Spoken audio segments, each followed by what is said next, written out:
भगवते वासुदेवाय। ओम नमो भगवते वासुदेवाय। ओम नमो भगवते वासुदेवाय। भगवान के प्रत्येक अवतार के लिए उनके द्वारा संपन्न होने वाले विशेष अवतार का भी उल्लेख रहता है। बिना कार्य विशेष के कोई अवतार नहीं हो सकता और ऐसा कार्य सदा ही अद्वितीय होता है। ऐसे कार्यों का किसी जीव द्वारा संपन्न किया जाना असंभव होता है। समस्त यज्ञों के परम भोक्ता भगवान श्री ने शूकर का अवतार, जिसे द्वितीय अवतार स्वीकार किया गया है, पृथ्वी के कल्याण हेतु उसे ब्रह्मांड के रसातल क्षेत्र से ऊपर उठाया। शूकर का अवतार पृथ्वी को गंदे पदार्थ के रसातल भाग से बाहर निकालना था। गंदे स्थान से कोई वस्तु उठाना शूकर का कार्य है और सर्वशक्तिमान श्री भगवान ने यह आश्चर्य असुरों को कर दिखाया, जिन्होंने पृथ्वी को ऐसे गंदे स्थान में छुपा दिया था। भगवान के लिए कुछ भी असंभव नहीं है। यद्यपि उन्होंने शूकर की भूमिका निभाई, तो भी वे सदैव दिव्य स्थिति में रहते हुए भक्तों द्वारा पूजित होते हैं। ऋषियों के संसर्ग में श्री भगवान ने देवर्षि श्री नारद मुनि के रूप में, जो देवताओं में महर्षि है, तीसरा सत्यावेश अवतार ग्रहण किया। उन्होंने उन वेदों का भाष्य संकलित किया जिनमें भक्ति मिलती है और जो निष्काम कर्म की प्रेरणा प्रदान करते हैं। भगवान के सत्यावेश अवतार महर्षि नारद संपूर्ण जगत में भक्तिमय सेवा का प्रचार करते हैं। ब्रह्मांड के विभिन्न लोकों में तथा समस्त योनियों के सभी महान भगवत भक्त उनके शिष्य हैं। श्रीमद् भागवतम के संकलनकर्ता रचयिता श्रील व्यासदेव भी उनके शिष्यों में से एक हैं। नारद पंचरात्र, जो भगवत भक्ति विषयक वेदों का भाष्य है, उन्हीं के द्वारा रचित है। यह नारद पंचरात्र कर्मियों को कर्म बंधन से मुक्ति दिलाने की शिक्षा देता है। बद्ध जीव अधिकांशतः सकाम कर्मों के प्रति आसक्त होते हैं, क्योंकि वे अपने परिश्रम द्वारा जीवन का आनंद भोगना चाहते हैं। यह समस्त ब्रह्मांड समस्त योनियों के सकाम कर्मियों से भरा पड़ा है।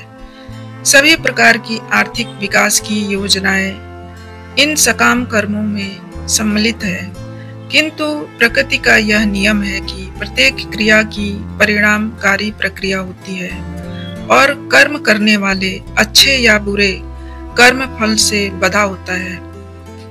अच्छे कर्म का फल भौतिक संपन्नता है, जबकि बुरे कर्म का फल भौतिक कष्ट होता है। फिर भी भौतिक दशाएं, चाहे वे तथाकथित सुख हो या दुख हो, अंततः दुख का ही कारण बनते हैं। अल्पज्ञ भौतिकवादियों को यह पता नहीं होता कि मुक्त अवस्था में शाश्वत सुख कैसे प्राप्त करना चाहिए। श्री नारद मुनि इन अल्पज्ञ सकाम कर्मियों को बताते हैं कि किस प्रकार वास्तविक सुख प्राप्त करना चाहिए। वे संसार के रुग्ण मनुष्यों को निर्देश देते हैं कि किस प्रकार उनके वर्तमान कार्य से उनका आध्यात्मिक उत्थान हो सकता है। जैसे वैद्य दूध की बनी वस्तु खाने के कारण अपचा से पीड़ित हुए रोगी को दूध से ही बना दही ग्रहण करने का उपचार बताता है। अतः रोग का कारण तथा उसका उपचार एक ही हो सकता है, किंतु उपचार करने वाले को श्री नारद मुनि के समान ही कुशल वैद्य होना चाहिए। श्री भगवत गीता का भी यही उपदेश है कि अपने परिश्रम के फल से श्री भगवान की सेवा करनी चाहिए। इससे नष्कर्म या मुक्ति का पथ सुलभ हो सकेगा। चौथे अवतार में श्री भगवान राजा धर्म की पत्नी के जुड़वा पुत्र नर तथा नारायण बने। फिर उन्होंने इंद्रियों को वश में करने हेतु कठिन तथा अनुकरणीय तपस्या की। राजा ऋषभ ने अपने पुत्रों को उपदेश दिया था कि श्री भगवान का साक्षात्कार करने हेतु तपस्या ही मनुष्य का एकमात्र धर्म है। अतः हमें शिक्षा देने हेतु ही श्री भगवान ने अपने आदर्श प्रस्तुत करते हुए स्वयं ऐसा किया। श्री भगवान भुलक्कड़ जीवों पर अत्यंत दयालु रहते हैं, अतः वे स्वयं आते हैं और अपने पीछे आवश्यक आदेश छोड़ जाते हैं। वे बद्ध जीवों को भगवत धाम वापस बुलाने हेतु अपने उत्तम पुत्रों को भी प्रतिनिधि बनाकर भेजते हैं। हाल ही में अभी सबकी स्मृति में ही भगवान भी ऐसे कार्य के लिए इस जगत के युग में पतितमाओं को विशेष कृपा करने हेतु प्रकट हुए थे। श्री नारायण अवतार की पूजा आज भी हिमालय की पर्वत श्रृंखला में स्थित श्री बद्री नारायण में की जाती है। भगवान श्री कपिल नामक 5वां अवतार सिद्धों में सर्वोपरि है। उन्होंने आसुरी ब्राह्मण को सृष्टिकारी तत्वों तथा सांख्य शास्त्र का भाष्य बताया, क्योंकि काल क्रम से यह ज्ञान विनष्ट हो चुका था। सृष्टिकारी तत्वों की कुल संख्या 24 है। सांख्य दर्शन में इसमें से प्रत्येक तत्व की विशद व्याख्या की गई है। सांख्य दर्शन को यूरोपीय विद्वानों द्वारा सामान्य रूप से तत्व दर्शन कहा जाता है। सांख्य का अर्थ है भौतिक तत्वों के विश्लेषण द्वारा उत्तम रूप से व्याख्या करें। भगवान श्री कपिल ने इसे सर्वप्रथम किया, जिन्हें यहाँ पर 5वां अवतार कहा गया है। भगवान के छठे अवतार अत्रि मुनि के पुत्र दत्तात्रेय थे। ये अनसुईया के प्रार्थना पर उनके गर्भ से उत्पन्न हुए थे। उन्होंने अलर्क, प्रहलाद तथा अन्य व्यक्तियों यदु, हैहव आदि को अध्यात्म के विषय में उपदेश दिया। ब्राह्मण पुराण में पतिव्रता पत्नी के प्रसंग में श्री भगवान द्वारा दत्तात्रेय के रूप में अवतरित होने की कथा का वर्णन हुआ है। इसमें कहा गया है कि ऋषि अत्रि की पत्नी अनसुईया ने ब्रह्मा, विष्णु तथा शिव के समक्ष प्रार्थना की, हे प्रभु, यदि आप मुझ पर प्रसन्न हैं और मुझसे वर मांगने को कहते हैं तो मेरी प्रार्थना है कि आप तीनों मिलकर मेरे पुत्र बने। उन्होंने यह प्रार्थना स्वीकार की और श्री भगवान ने दत्तात्रेय के रूप में आत्मदर्शन की स्थापना की तथा अलर्क, प्रहलाद, यदु, हैहव आदि को विशेष रूप से इसका उपदेश दिया। 7वां अवतार भगवान का प्रजापति रुचि तथा उनकी पत्नी आकुति के पुत्र यज्ञ थे। उन्होंने स्वयंभू मनु के बदलने पर शासन संभाला और अपने पुत्र याम जैसे देवताओं की सहायता प्राप्त की। भौतिक जगत की विधि व्यवस्था बनाए रखने हेतु देवताओं द्वारा ग्रहण किए जाने वाले प्रशासकीय पद अत्यंत उन्नत पुण्यशाली जीवों को प्रदान किए जाते हैं। जब ऐसे पुण्यात्माओं का अभाव होता है तो भगवान स्वयं ब्रह्मा, प्रजापति, इंद्र आदि के रूप में अवतरित होकर शासन भार संभालते हैं। स्वयंभू मनु के काल में कोई ऐसा उपयुक्त जीव न था जो इंद्रलोक के राजा इंद्र का पद ग्रहण कर सके। उस समय श्री भगवान स्वयं इंद्र बनकर गए। याम आदि अपने पुत्रों तथा देवताओं की सहायता से भगवान यज्ञ ने संसार का शासन संभाला। 8वां अवतार राजा ऋषभ के रूप में हुआ। वे राजा नाभि तथा उनकी पत्नी मेरु देवी के पुत्र थे। इस अवतार में श्री भगवान ने सिद्धि का मार्ग दिखलाया, जिसका अनुगमन उन लोगों द्वारा किया जाता है जिन्होंने अपनी इंद्रियों को पूर्ण रूप से संयमित कर लिया है और जो सभी आश्रमों के लोगों द्वारा वंदनीय है। मानव समाज स्वाभाविक रूप से जीवन के आश्रमों तथा वर्णों के अनुसार 8 वर्गों में विभाजित है। 4 वृत्तिपरक तथा 4 सांस्कृतिक उत्थान से संबंधित विभाग। बुद्धिजीवी वर्ग, शासक वर्ग, उत्पादक वर्ग, श्रमजीवी वर्ग, ये 4 वृत्तिपरक वर्ग हैं। विद्यार्थी जीवन, गृहस्थ जीवन, वानप्रस्थ जीवन एवं सन्यासी जीवन, ये आध्यात्मिक साक्षात्कार के पथ पर सांस्कृतिक उत्थान के 4 सोपान हैं। इसमें से सन्यास आश्रम सर्वोच्च माना जाता है और सन्यासी समस्त वर्णों एवं आश्रमों का वैधानिक गुरु होता है। सन्यास आश्रम में सिद्धि अवस्था के लिए 4 अवस्थाएं होती हैं: कुटी, चक्र, बहु, दक परिव्राजकाचार्य तथा परमहंस। परमहंस अवस्था सिद्धि की चरम अवस्था है। सभी इस आश्रम का आदर करते हैं। राजा नाभि तथा मेरु देवी के पुत्र महाराज ऋषभ श्री भगवान के अवतार थे। उन्होंने अपने पुत्रों को तपस्या द्वारा सिद्धि मार्ग का पालन करने का उपदेश दिया, क्योंकि तपस्या से जीवन पवित्र बनता है और मनुष्य को आध्यात्मिक सुख का लाभ होता है, जो दिव्य है और निरंतर बढ़ने वाला है। प्रत्येक जीव सुख की कामना में रहता है, किंतु कोई यह नहीं जानता कि शाश्वत एवं असीम सुख कहाँ उपलब्ध होगा। अल्पज्ञ मनुष्य वास्तविक सुख के स्थान पर भौतिक इंद्रिय सुख की कामना करते हैं, किंतु ऐसे अल्पज्ञ मनुष्य यह भूल जाते हैं कि इस प्रकार का अस्थायी तथाकथित इंद्रिय सुख को कुकर सुकर भी भोगते हैं। कोई भी पशु पक्षी या जंतु इस इंद्रिय सुख से वंचित नहीं है। प्रत्येक योनि में, जिसमें मनुष्य योनि भी सम्मिलित है, ऐसा सुख प्रचुरता से उपलब्ध होता है, किंतु मनुष्य जीवन ऐसे सस्ते सुख के निमित्त नहीं मिला। मनुष्य जीवन तो आत्म साक्षात्कार द्वारा शाश्वत तथा असीम सुख प्राप्त करने हेतु मिला है। यह आत्म साक्षात्कार तपस्या अर्थात स्वेच्छा से कष्ट सहकर तथा भौतिक सुख से दूर रहकर ही प्राप्त किया जा सकता है। जो व्यक्ति भौतिक आनंद से अपने आप को पृथक रखने में पटु है, वे धीर अर्थात इंद्रियों द्वारा विचलित न होने वाले व्यक्ति कहलाते हैं। केवल ऐसे ही धीर व्यक्ति संन्यास आश्रम ग्रहण कर सकते हैं और क्रमशः परम हंस पद को प्राप्त कर सकते हैं, जिसकी पूजा समाज का हर व्यक्ति करता है। राजा ऋषभ ने इस संदेश का प्रचार किया और अंतिम समय में वे शारीरिक आवश्यकताओं के प्रति पूर्ण रूपेण उदासीन हो गए, जो दुर्लभ अवस्था है, जिसका अनुकरण अल्पज्ञानी मनुष्य नहीं कर पाते।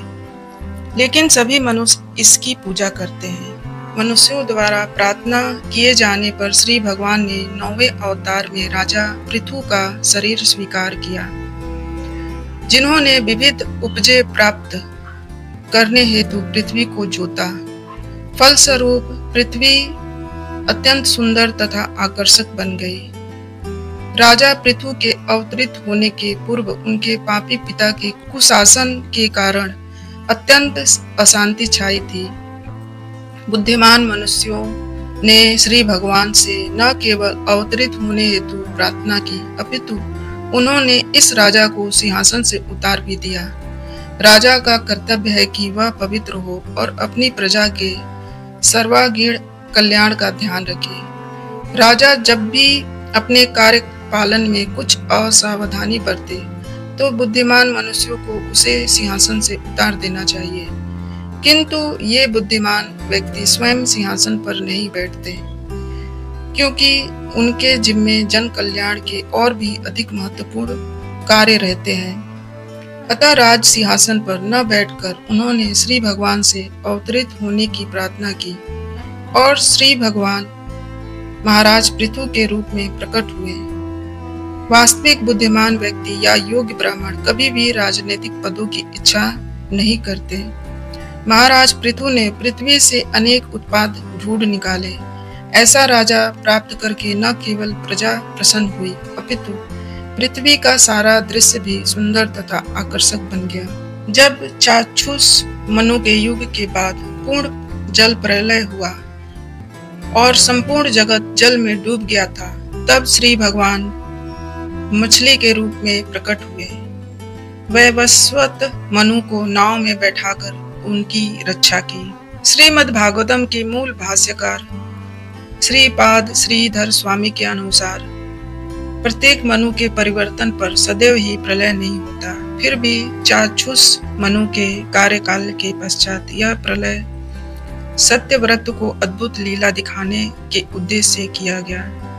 लेकिन मार्कंडेय पुराण, हरिवंश आदि निश्चित प्रमाण प्रस्तुत किए कि प्रत्येक मनु के बाद प्रलय होता है और भगवतामृत से प्रत्येक मनु के पश्चात ऐसे जल पलावन के उदाहरण दिए हैं। इसके अतिरिक्त श्री भगवान अपने भक्त सत्य व्रत पर विशेष अनुग्रह प्रदर्शित करने हेतु इसी विशेष युग में स्वयं अवतरित हुए। श्री भगवान का 11वां अवतार कच्छप के रूप में हुआ, जिनकी पीठ ब्रह्मांड के आस्तिकों तथा नास्तिकों के द्वारा मथानी के रूप में प्रयुक्त किए जा रहे मंदराचल पर्वत के लिए आधार बनी। एक बार देवता और असुर दोनों ही समुद्र से अमृत निकालने में जुटे थे, जिससे प्राप्त अमृत पीकर वे सब अमर हो सके। उस समय मंदराचल पर्वत मथानी की तरह प्रयुक्त किया गया और समुद्र के जल में श्री भगवान के अवतार कच्छप की पीठ को पर्वत के लिए आधार बनाया गया। 12वें अवतार में श्री भगवान धन्वंतरी के रूप में प्रकट हुए और 13वें अवतार में उन्होंने स्त्री के मनोहर सौंदर्य द्वारा नास्तिकों को मोहित किया और देवताओं को पीने हेतु अमृत प्रदान किया। 14वें अवतार में श्री भगवान नरसिंह के रूप में प्रकट हुए और अपने नाखूनों से नास्तिक हिरण्यकशिपु के बलिष्ठ शरीर को उसी प्रकार चीर डाला जिस प्रकार बढ़ई लट्ठे को चीर देता है। 15वें अवतार में भगवान बौने ब्राह्मण श्री वामन का रूप धारण किया और वे महाराज बलि द्वारा आयोजित यज्ञ में पधारे। यद्यपि वे हृदय से तीनों लोकों का राज्य प्राप्त करना चाह रहे थे, किंतु उन्होंने मात्र 3 पग भूमि दान में मांगी। सर्वशक्तिमान श्री भगवान किसी को भी थोड़ा थोड़ा देकर पूरे विश्व का राज्य प्रदान कर सकते हैं और इसी प्रकार से एक छोटा सा भूखंड मांगने के बहाने ब्रह्मांड का राज्य वापस भी ले सकते हैं। 16वें अवतार में श्री भगवान ने भृगुपति के रूप में क्षत्रियों का 21 बार संहार किया, क्योंकि वे ब्राह्मणों के विरुद्ध किए गए विद्रोह के कारण उनसे क्रुद्ध थे। यह अपेक्षा की जाती है कि क्षत्रिय या प्रशासक वर्ग उन बुद्धिमान मनुष्यों के निर्देश से इस लोक का शासन चलाएंगे, जो प्रामाणिक शास्त्रों के आधार पर शासकों को निर्देश देते हैं। शासक इसी निर्देश के अनुसार शासन चलाते हैं। जब कभी क्षत्रिय या शासक वर्ग विद्वान तथा बुद्धिमान ब्राह्मणों के आदेशों की अवज्ञा करते हैं, तो वे बलपूर्वक उनके पदों से हटा दिए जाते हैं और उत्तम प्रशासन की व्यवस्था की जाती है। तत्पश्चात 17वें अवतार में श्री भगवान पराशर मुनि के माध्यम से सत्यवती के गर्भ में श्रील व्यास देव के रूप में प्रकट हुए। उन्होंने यह देखकर कि सामान्य जन अल्पज्ञ है, एकमेव वेद को अनेक शाखाओं प्रशाखाओं में विभक्त कर दिया। मूल रूप से वेद एक है, किंतु व्यासदेव ने मूल वेद को 4 भाग में विभाजित कर दिया, जिसे सामवेद, यजुर्वेद, ऋग्वेद तथा अथर्ववेद कहते हैं, और तब इन सबकी व्याख्या पुराणों तथा महाभारत जैसे विभिन्न शाखाओं में की। समान मनुष्यों के लिए वैदिक भाषा तथा विषय अत्यंत कठिन होते हैं। उन्हें केवल अत्यंत बुद्धिमान तथा स्वरूप प्रसिद्ध ब्राह्मण ही समझ सकते हैं, किंतु वर्तमान कलयुग तो अज्ञानी मनुष्यों से भरा पड़ा है। द्विजों अर्थात ब्राह्मणों, क्षत्रियों, वैश्यों से यह अपेक्षा की जाती है कि वे सांस्कृतिक शुद्धिकरण की प्रक्रिया अर्थात संस्कार संपन्न करेंगे, किंतु वर्तमान युग के बुरे प्रभावों के कारण तथाकथित ब्राह्मण तथा अन्य उच्च वर्ग के मनुष्य भी सुसंस्कृत नहीं रह गए। वे द्विज बंधु कहलाते हैं, जिनका अर्थ है द्विजय के मित्र या परिजन। श्री व्यासदेव ने अल्पज्ञों को ध्यान में रखकर वेदों का विविध शाखाओं प्रशाखाओं में विभाजित किया।